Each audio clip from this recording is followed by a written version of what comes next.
Welcome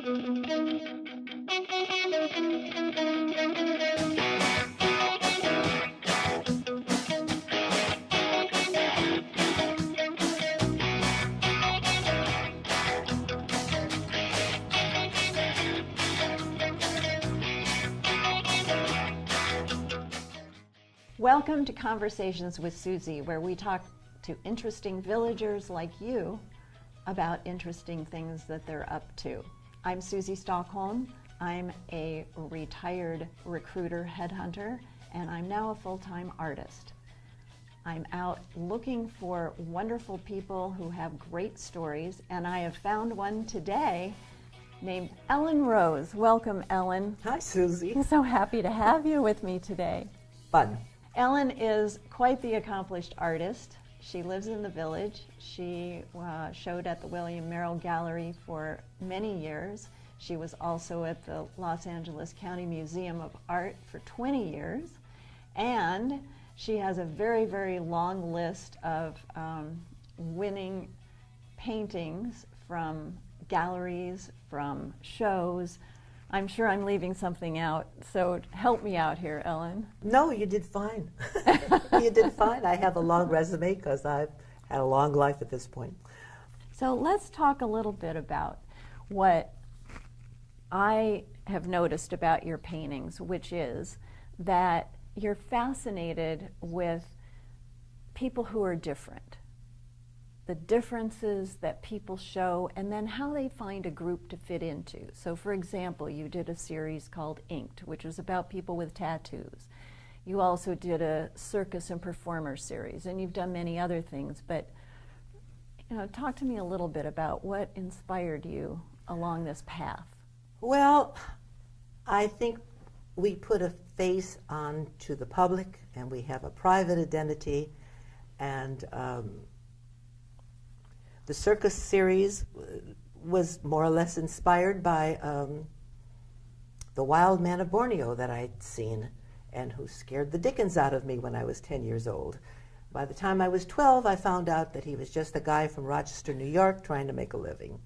So now my new series, which you asked me to talk about, and I wasn't going to because I find that talking about a series when you're in the middle of it sometimes is not so great because your critics will say, maybe do more blue, maybe not do this, maybe not do that. Mm-hmm. So my attitude usually is,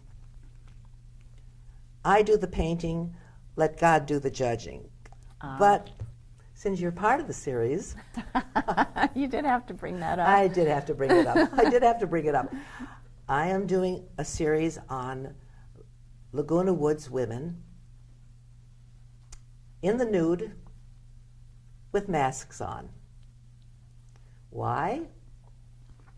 Because we have issues of identity. We're seniors now, and we have different things to cope with emotionally, physically, and I was surprised how many women were willing to bear it all in the spirit of fun and camaraderie. I want to celebrate us. We're not wearing brown. We're not sitting in chairs. I want to celebrate the Aquadettes. They're out there. They're with their sparkly costumes. They're 70, 80, 90 years old. Mm-hmm. They have put at bay their aches and their pains, their social life, their spiritual life, because of this group, is phenomenal. I just read in the paper this morning that the Palm Springs Follies are closing. I'm sure you all know about them.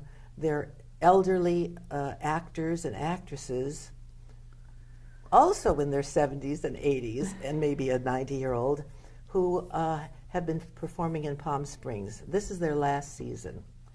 I'm going to miss them. I'm going to miss them. So that's what I'm doing. And I've been able to recruit a lot of women because I tell them, you can be Miss March, you can be Miss July. So so you think there's a calendar coming up, perhaps? I think so. It probably won't end up in the locker room of Any sports team. any right? sports team or the mechanics.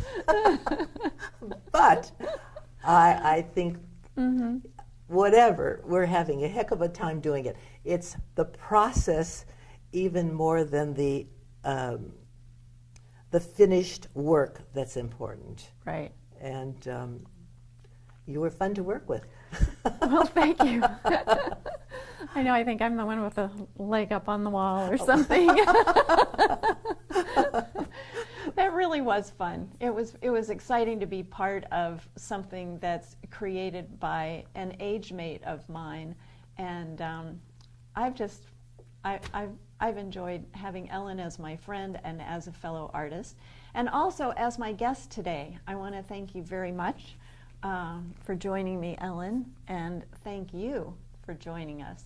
If there is someone you know who you think should be on the show who is interesting, please let me know. The information is on the screen. I do have an opening for February calendar. Oh, Ellen has an opening for the February calendar, so I think you need to be thinking about which mask you want to pick out for your photo shoot. On our next show, we'll be talking with an artist who paints on her iPad using just her finger as a paintbrush. We also have some other interesting people lined up, so I hope you will check in next time.